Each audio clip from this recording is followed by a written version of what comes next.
Okay, तो अब हम कर रहे हैं class 10th again, political science chapter number 3, gender, religion and caste. I again repeat, अब हम कर रहे हैं chapter number 3, political science, gender, caste and religion. ठीक है, इसमें 2 या 3 टॉपिक कवर हो रहे हैं, रिवीजन कर रहे हैं, फिर दोबारा हम ओसवाल की बुक से, तो हम वहीं से ही ये पूरा का पूरा टॉपिक दोबारा कवर करेंगे। ठीक है, तो पहला टॉपिक है आपका जेंडर एंड पॉलिटिक्स। ठीक है, तो अब रिवीजन नोट्स पे आ जाइए, कैसे करना था। Gender division is a form of hierarchical social division which can be seen everywhere. आप देखोगे जेंडर डिवीजन जो है वो हेरार्कियल है। क्या है वो? हेरार्कियल है। इसका मतलब ये है कि वो आपको हर लेवल पर दिखेगा। ठीक है, कि हर जगह पर वो आपको दिखेगा, एक हायरार्की में आपको चारों तरफ देखने को मिलता है। Sexual division of labour means the work is divide amongst the people according to their sex. यहाँ पर आपको क्या देखने को मिलेगा? सेक्सुअल डिवीजन ऑफ लेबर का मतलब है कि कैसे जो भी आपके जेंडर है उनके अकॉर्डिंग आपको डिवीजन ऑफ लेबर दिया जाता है, मतलब आपके काम को अकोमोडेट करा जाता है, आपके काम की उतनी वैल्यू होती है। Social division of Indian society clearly, जो सोसाइटी में डिवीजन हमें देखने को मिलता है वो क्लियरली ये इंडिकेट करता है कि कैसे हम क्या करते हैं, डिस्क्रिमिनेशन करते हैं, कास्टिज्म करते हैं, जेंडर इनइक्वालिटी करते हैं या कम्युनल डिवीजन करते हैं। अर्लियर, पुराने टाइम में, now men were allowed to participate in the public affairs. आदमियों को या मेंस को क्या अलाउड था कि वो पब्लिक अफेयर्स के अंदर क्या करें? पार्टिसिपेट करें, वोट करें, कंटेस्ट करें पब्लिक ऑफिस के अंदर। Gradually the gender issue was raised in the politics. इसी के साथ ये किसकी शुरुआत हुई कि जेंडर इशू कहाँ चालू होने लग गया? पॉलिटिक्स में भी। Women in different parts of the world organise themselves into groups and demanded for their equal right. अलग अलग हिस्सों में वुमेन्स ने ग्रुप बनाए और अपने वैल्यूज के लिए, अपने राइट्स के लिए, अपने इक्वल राइट्स के लिए उन्होंने अपनी अपनी जो वॉइस थी उसे रेज आउट करा। जैसे हमने देखा था पीछे हिस्ट्री के अंदर कुछ रेवोल्यूशंस हुए जहां पर जो वुमेन्स है, जैसे फ्रांस का हो गया, फ्रेंच का हो गया, है ना, वहां हम देखते हैं ग्रुप बना के अपने वोटिंग राइट्स को देखते हैं, है ना, अपने पार्टिसिपेशन को देखते हैं। इन सब चीजों में उन्होंने अपनी आवाज खड़ी करी। These education demanded to enhance the political and legal status। ये कहीं ना कहीं आपका पॉलिटिकल और लीगल स्टेटस को क्या करता है? बढ़ाता है वुमेन्स की। एंड इम्प्रूविंग देयर, और इम्प्रूव करता है उनका एजुकेशनल एंड करियर अपॉर्चुनिटीज को। अ मैन और a woman who believe in the equal rights, जो इक्वल राइट्स में बिलीव करते हैं, अपॉर्चुनिटीज में बिलीव करते हैं वुमेन की, उसे क्या कहा जाता है? फेमिनिस्ट। क्या कहा जाता है? फेमिनिस्ट। वो लोग जो बुक से और कॉपी से रीडिंग कर लो, ठीक है, वो लोग जो मेन और वुमेन के इक्वल राइट्स और अपॉर्चुनिटी के बारे में बात करते हैं उसे हम क्या कहते हैं? फेमिनिस्ट कहते हैं। मोस्ट ऑफ द वुमेन्स,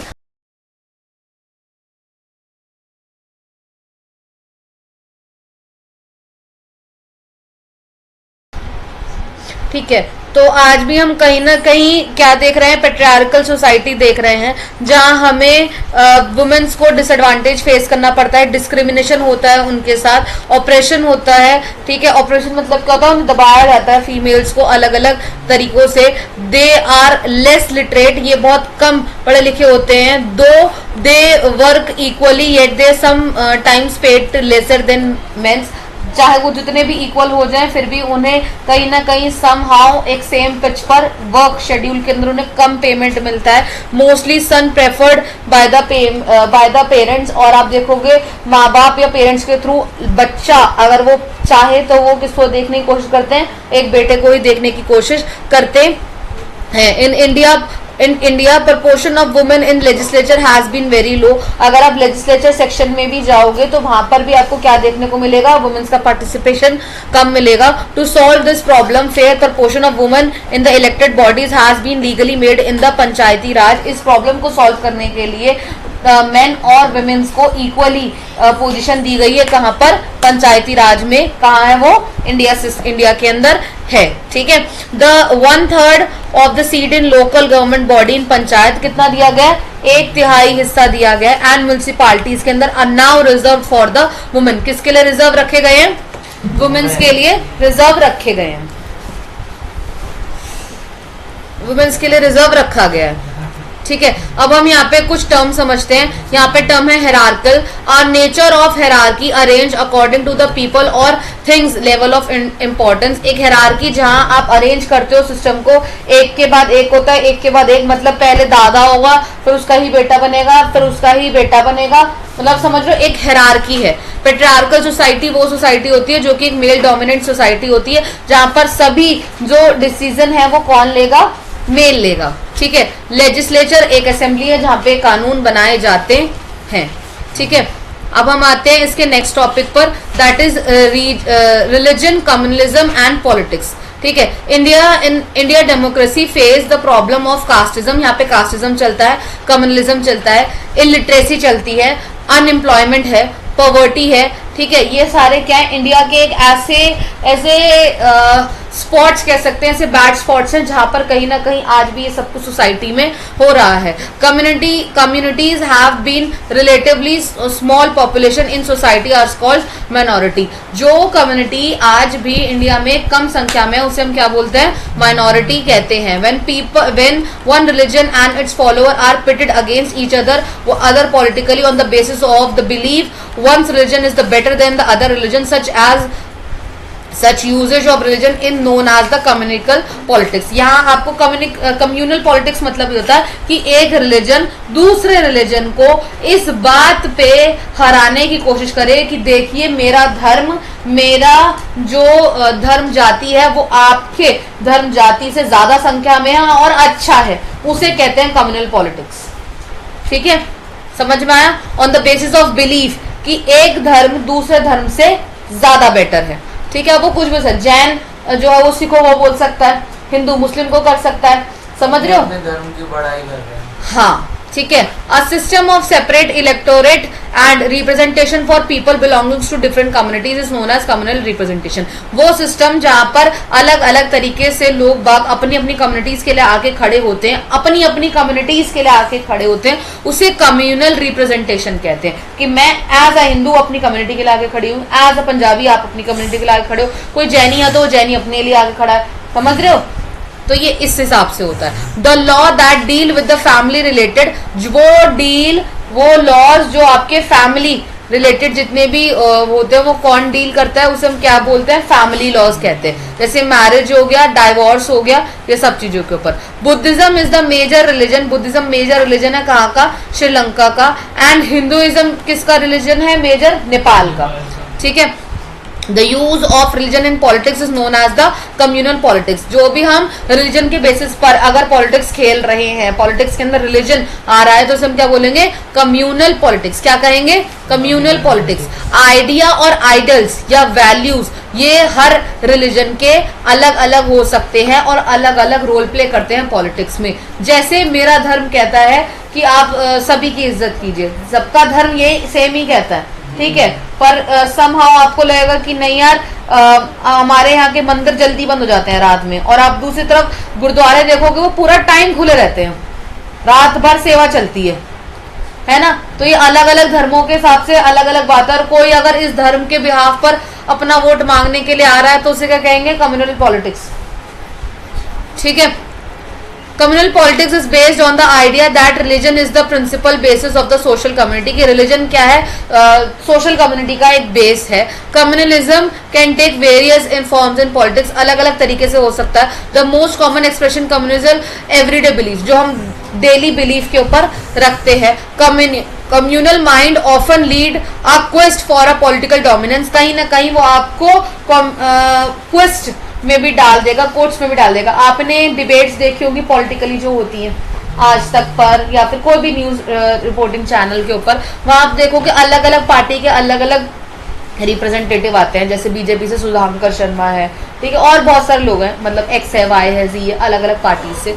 आप देखो कुछ कैंडिडेट्स ऐसे होते हैं जो पब्लिक में से खड़े होकर क्वेश्चन पूछते हैं और सामने से नेता है जो वो डायरेक्ट उन्हें जवाब देते हैं, है ना। तो ये क्या आपको दिखा रहे हैं कि आप उनका डोमिनेंस अपने रिलीजन के लिए कितना है। ठीक है, political mobilisation on religion lines another frequent form of a communism. Political mobilisation का मतलब है हम हर एक रिलीजियस पर्सपेक्टिव से कुछ लाइंस बोल देते हैं। हर नेता करता है ये काम, कोई अलग बात नहीं है, यहाँ आप किताब में पढ़ रहे हो, रोज सुनते हो ऐसे जुमले, ऐसे लाइंस, ऐसी चीजें। जैसे योगी जी है, योगी जी को किससे इक्वलेंट रख के देखा जाता है? हिंदू धर्म से। नहीं समझ में आ रहा, मार दो, कानून के हिसाब से ही मारेंगे पर मार दो, है ना। और वहीं आप अगर कोई और धर्म का देखोगे या कुछ और जैसे मैं एक और बताती हूँ, है ओवैसी देख लो, ओवैसी देख लो, वो मुस्लिम कैंडिडेट है आई थिंक, है ना। वो प्रॉपर तरीके से मुस्लिम के पक्ष में होता है, या फिर मैं कह रही हूँ अगर वो मुस्लिम के पक्ष में भी नहीं, कभी कभी इंसान सही भी बोलता है भाई, कभी कभी वो सही भी बोलता होगा, चाहे हिंदू हो चाहे मुस्लिम हो। But now my point is, यहाँ पर मैं आपको ये बताना चाह रही हूँ, मोबिलाइजेशन का मतलब है ऐसी फ्रीक्वेंट लाइंस जो कम्युनलिज्म को बढ़ावा दे, कम्युनलिज्म को बढ़ावा दे। जैसे मैं हिंदू हूँ, ठीक है, मैं हिंदुओं के लिए खड़ी हुई हूँ, ठीक है, और मैं बोल रही हूँ कि नहीं मैं किसी धर्म की बेइज्जती नहीं कर रही, पर मैंने अपने धर्म के कंपैरेटिवली दूसरों को बताते बताते मैंने किसी और का धर्म नीचे दिखा दिया, तो ये भी तो मैंने गलत ही करा ना, तो ये भी नहीं होना चाहिए, ठीक है। Sometimes communism take it most ugly, जो मैंने बताया ना बहुत अगली फॉर्म में आ जाता है, जिसे कम्युनल वायलेंस और रियॉर्ड्स और ये सब चीजें खड़े हो जाते हैं। In secular state in India, India में कोई ऑफिशियल रिलीजन नहीं है इंडिया का, या फिर हम इंडिया को ऐसे भी आता है ये question, India is a secular country, how या वाई, कैसे है या फिर क्यों है, क्यों है। सेक्युलर स्टेट या कंट्री का मतलब होता है या तो सभी धर्मों का पालन करना या फिर किसी भी धर्म का पालन नहीं करना, सभी को इक्वल रखना, सेम ही है। आप इसे ऐसे लिख सकते हो कि ये एक सिक्के के दो पहलू हैं, ठीक है। क्या है ये? एक सिक्के के दो पहलू हैं, ठीक है, जिसमें आप बताते हो कि सभी धर्मों को इक्वल समझा जाता है, या फिर एक इंडिया का या किसी भी कंट्री का कोई भी खुद का कोई धर्म नहीं है, ठीक है। The Constitution provide all the individual communities freedom to profess, practice and propagate any religion or not to follow any। वही मैंने बताया, या तो तुम स्पेसिफिकली कोई धर्म फॉलो नहीं कर पाओगे या फिर तुम किसी को भी स्पेसिफिकली प्रमोट नहीं कर पाओगे। अगर कोई व्यक्ति नेता बन भी जाता है, ऑल्दो आगे बढ़ भी जाता है, तो उसका एक पोजीशन पे होने का मतलब है कि वो सभी धर्मों का पालन करेगा, पर पर्सनल इंडिविजुअल से अगर वो चाहे किसी मस्जिद में जाना तो वो जा सकता है, क्योंकि according to the fundamental right as a individual उसकी भी खुद की कुछ पर्सनल राइट्स हैं, ठीक है। सम ऑफ द फीचर्स आप देखोगे, constitution prohibits discrimination on the ground of religion.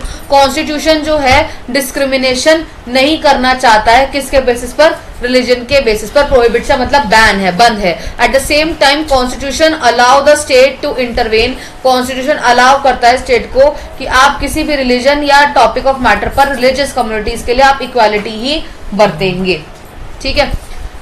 अब पॉलिटिकल मोबिलाइजेशन क्या है? Set of organised activities to create a favourable environment for national and international political policy changes. कि आप हर लेवल पर क्या करोगे, किसी भी लेवल पर, चाहे वो नेशनल हो चाहे वो इंटरनेशनल हो, चाहे आपको कोई पॉलिसी चेंज करनी है चाहे वो आपको कोई सी भी पॉलिसी चेंज नहीं करनी है, ठीक है। आप क्या करोगे, कुछ ऑर्गेनाइज एक्टिविटी ऐसी क्रिएट करोगे जिससे किसी भी धर्म को, किसी भी जाति को या किसी भी पर्सन को, कोई भी एक्सवाइजेड, किसी को भी कोई दिक्कत ना हो, at any cost, at any present time, ठीक है।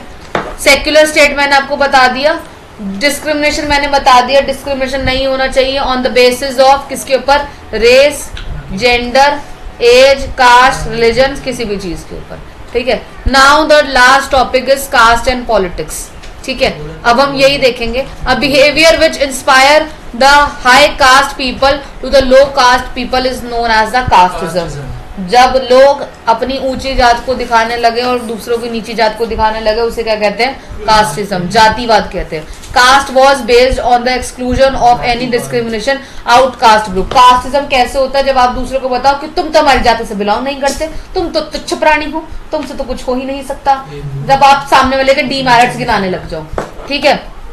आप उन्हें अपनी कास्ट ग्रुप से आउटकास्ट कर दो। दे वर सब्जेक्टेड एज इनह्यूमन प्रैक्टिस, उसे इनह्यूमन प्रैक्टिसेस में गिना जाता है ऑफ अनटचेबिलिटी, जहां आप उसे छुआछूत की प्रैक्टिसेस में भी देखते हो। Gandhi was against the untouchability, Gandhi was against the untouchability के, छुआछूत के। ज्योतिबा फुले, बी आर अम्बेडकर, महात्मा गांधी और रामास्वामी नायकर, इन्होंने कास्ट सिस्टम के ऊपर इंडिया में काम करा। With the economic development and large scale urbanisation, जब लार्ज स्केल ऑफ अर्बनाइजेशन चल रहा था, the growth of literacy and education, occupational mobility and weakening the position of the landlords in the villages, the old notions of the caste hierarchy has been break down। जब economy की बात हो रही थी कि हम शहरीकरण लाएंगे, जब हम अर्बनाइजेशन लाएंगे, जब हम तरक्की करेंगे, तो उसके साथ साथ हम सब चीजों की बात कर रहे थे। शहरीकरण या तरक्की का मतलब या ग्रोथ का मतलब क्या है कि आप लिटरेसी मतलब एजुकेशन भी अच्छा करेंगे, आप ऑक्यूपेशनल मोबिलिटी मतलब आप समय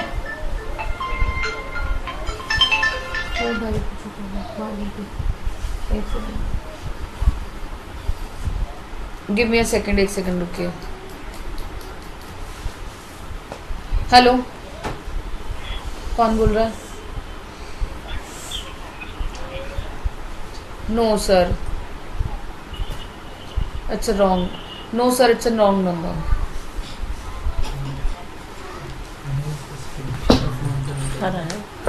ठीक है, अब आप यहाँ से देखिए कि आपको सभी लेवल पर जाके क्या होना होगा, इक्वालिटी को रखना होगा। Constitution of India prohibits any caste based discrimination. Constitution of India ये हमें सिखाता है, बताता है कि हमें किसी भी कास्ट बेस्ड डिस्क्रिमिनेशन को नहीं लाना है। And the laid foundation of policies, और हर पॉलिसीज के अंदर इनजस्टिस जो भी कास्ट सिस्टम के अकॉर्डिंग हो रहा है उसे क्या करना है, ठीक करना है। Caste can take various form in politics, caste जो है वो अलग अलग तरीके से पॉलिटिक्स की फॉर्म में आपको देखने को मिलता है। व्हेन पार्टीज चूज कैंडिडेट, जब पार्टीज अपने अपने कैंडिडेट्स को चूज करती हैं इलेक्शन में, they keep in mind the caste composition, वो कास्ट कॉम्पोजिशन को ध्यान में रखती हैं of the electorate and nomination candidate की हम किस कास्ट से कौन सा कैंडिडेट उठा रहे हैं। So as a must necessary support to win election, ताकि वो अपने आप को इलेक्शंस के अंदर जिता पाए। जैसे मैं आपको बताऊं, बीजेपी के अंदर वो हिंदुओं का नारा लगाती है तो आधे से ज्यादा हिंदू मिलेंगे, समझ रहे हो। अगर जैसे मैं तुम्हें बताऊं, जैसे इसने बताया मुझे अभी ओवैसी, उसकी अगर कोई पार्टी होगी तो मुस्लिम कैंडिडेट सबसे ज्यादा मुस्लिम्स को सपोर्ट करेगा। ऐसे अगर आप तुम मानो कोई पंजाबी है, पंजाबी कैंडिडेट खड़ा हुआ है तो वो पंजाबी कैंडिडेट को ज्यादा सपोर्ट करेंगे, है ना। ये है क्यों सपोर्ट करते हैं भाई, उन्हें पता है कि उनके धर्म में उनके लोगों को कितनी समस्या क्या झेलनी पड़ रही होगी, वो ज्यादा जान पाते हैं। ये ठीक है। Political parties and candidates in the election make appeal to the caste sentiments and must support, भाई वो कास्ट सेंटिमेंट्स ले आते हैं, ठीक है। Universal adult franchise and the principle one person one vote compel political leader to gear up the task of mobilising and securing political party support. एक person के पास एक वोट है, ये बात हर नेता जानता है, हर व्यक्ति जानता है। बस दिक्कत ये है कि हमें उसे क्या करना है, मोबिलाइज करना है, या फिर आप ऐसे बोल दो कि इन शॉर्ट उसे मैन्युपुलेट करना है। कास्ट सेंटिमेंट्स मतलब होता है, आपने देखा मैंने आपके लिए राम मंदिर बनवा दिया, लोगों की आस्था है वहां से, जो लोग भक्ति भाव में दीवाने हैं उनसे पूछो जाके, समझ रहे हो। तो अब इससे क्या देखने को मिला कि आधे से ज्यादा लोगों का भाव किस में जुड़ गया, राम मंदिर से हिंदुओं की पार्टी की तरफ। ये होता है कास्ट सेंटिमेंट्स। अब मान लो किसी ने मस्जिद बनवा दी, ठीक है, किसी हिंदू कैंडिडेट ने मस्जिद बनवा दी, तो सारे मुस्लिम सपोर्टर हिंदू कैंडिडेट को वोट करेंगे कि कोई तो एक अदर पार्टी का बंदा खड़ा हुआ हमारे लिए, ऐसे, ठीक है। No parliamentary constituency in the country has clear majority of the single caste. किसी के पास भी सिंगल कास्ट की मेजोरिटी कभी नहीं बन सकती है, कभी बन ही नहीं पाई है, क्योंकि वोटर कभी भी सिंगल कास्ट के नहीं होते हैं, ठीक है। कोई पार्टी जैसे बीजेपी जीती तो उसने ये तो नहीं बोला सारे के सारे हिंदुओं ने वोट करा होगा हमें, नहीं भाई। बहुत सारे लोग पढ़े लिखे या फिर अच्छे लोग ऐसे भी हैं जिनको लगा होगा नहीं यार कुछ जैनिज्म या कुछ सिख या फिर कुछ मुस्लिम ऐसे होंगे, नहीं ये काम अच्छा करा है इससे उसको वोट देना चाहिए, कुछ ऐसे नहीं करा होगा, है ना। ठीक है, तो ये है politics too can influence the caste system. Politics भी बहुत ज्यादा कास्ट सिस्टम से इन्फ्लुएंस्ड है। Caste identities by the bringing them their political arena, ये कहीं ना कहीं पॉलिटिकल एरेना क्रिएट कर देता है। It is not the politics, ये पॉलिटिक्स नहीं है। Get caste ridden, it is the caste that politics get politicised. हाँ, हम ये कह सकते हैं कि हमारी कास्ट को हम पॉलिटिक्स में नहीं घुसेड़ रहे हैं, बल्कि हमारी कास्टिज्म ही कहीं ना कहीं पॉलिटिक्स बन रही है। ठीक है, इसके अलग अलग तरीके हैं। In each caste group tries become a bigger and incorporating with in their neighbouring caste sub caste which were earlier excluded from it. हर एक कास्ट के अंदर कहीं ना कहीं आपको एक बड़ी कास्ट मिलेगी जो कहीं ना कहीं अपनी ही कास्ट के छोटे लोगों के साथ भेदभाव कर रही होगी, है ना। New kinds of caste groups have become, अलग अलग तरीके के कास्ट जो हैं वो बन गए हैं, like backward and forward caste group. Backward caste group कौन सा होगा? जिनके साथ पहले से शोषण होता आ रहा है, ओबीसीज। ठीक है, several political and non political organisation, अलग अलग तरीके की पॉलिटिकल और नॉन पॉलिटिकल ऑर्गेनाइजेशन बनती गई हैं। Have been demanding the education and the end of the discrimination, जिन्होंने डिमांड करी है कि भाई इस तरीके की रामायणबाजी को बंद करो। ठीक है, एंड द पर्टिकुलर कास्ट, और किसके ऊपर, किसके अगेंस्ट है? पर्टिकुलरली वो कास्ट के ऊपर, उनकी डिग्निटी या फिर लैंड एक्सेस या रिसोर्सेज या अपॉर्चुनिटीज के लिए। मतलब उनका सिर्फ कुछ लोग नेता ऐसे भी हैं जो बोलेंगे कि यार प्लीज ना, मतलब हम पब्लिक डिबेट में तो हम बात करते हैं एजुकेशन की, हम बात करते हैं जॉब की, हम बात करते हैं लिटरेसी रेट की, हम बात करते हैं हॉस्पिटल्स की, हम बात करते हैं हेल्थ सेक्टर की, हम बात करते हैं इंफ्रास्ट्रक्चर की। ये मुद्दे होने चाहिए, है ना। वरना तुम देखोगे आधे से ज्यादा न्यूज के अंदर वो न्यूज चलती हैं कि देखिए, जैसे मैं आपको बताती हूँ, आज इस जगह पर इतने लोगों ने एक दूसरे को मारा, हुए दंगे। ठीक है, कोई ये नहीं बताएगा कि इतने रेट पे इतनी ये रिपोर्ट आई थी और ये रिपोर्ट का ये हिस्सा था और ये समय ये डिक्लाइन चल रहा है। कोई ये नहीं सिखाएगा आपको कि आपको कहाँ इन्वेस्ट करना चाहिए, कहाँ अपना मनी सेव करना चाहिए। बीजेपी के नेता ने एक आम आदमी के पार्टी के नेता को मारा। अभी तो करंट में मुद्दा ये चल रहा है कि प्राइम मिनिस्टर की मां को बकी गई है गाली, उनको सबके सामने माफी मांगनी पड़ेगी। ये मुद्दे चल रहे हैं, समझ रहे हो। ये वैसे ये नहीं करना चाहिए, आप समझ रहे हो, ऐसे नहीं हो सकता। अब किसी के सेंटिमेंट हर्ट हो गए होंगे ना, तो जिसने ये सब काम करा है, अभी तक तो किसी के नहीं हुए, अगर किसी के हो भी गए किसी भी XYZ पॉइंट के ऊपर, तो डायरेक्ट सुप्रीम कोर्ट जाके ये बोल सकता है कि मेरे सेंटिमेंट्स हर्ट करें, मेरे फंडामेंटल 6 राइट के अकॉर्डिंग, और मेरा भी तो पीएम है ना, वो मेरे को ये बात बुरी लगी है, उसको जेल में डालो। पीएम को जेल में नहीं, पीएम को नहीं, जिसने बोला है। अगर पीएम ही गाली दे, पीएम कैसे गाली दे सकता है? वो इतने ऑफिसर, वो इतनी बड़ी डिग्निटी पोजीशन पे होता है। जो भी बड़े लोग पोजीशंस पे बैठते हैं ना, वो कभी भी कोई काम करते ही नहीं है। जितने भी जो कलेक्टर्स या जो उनके लिए टेक्निकल काम करे, इतना पढ़ लिख के वो लोग इतनी अच्छी अच्छी पोजीशन बैठे हैं, वो लोग सारे काम करते हैं, उनके लिए काम करते हैं।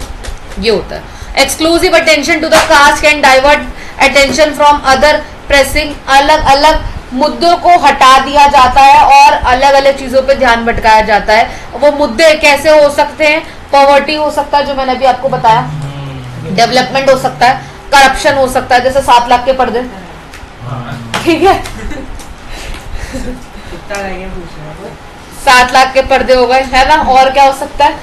जैसे अभी करंट में एक फीमेल को जिंदा जला दिया गया था, है ना, नीला ड्रम।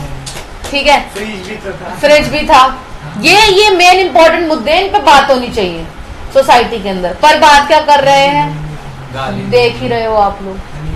ठीक है, अब देखिए की टर्म्स क्या होते हैं। अनटचेबिलिटी क्या होता है? अनटचेबिलिटी मतलब क्या होता है? The practice of not being equal status, जब आपको इक्वल स्टेटस नहीं मिलता किसी पर्सन की, कास्ट को, क्लास को, हैबिट्स को, कल्चर को, लैंग्वेज को।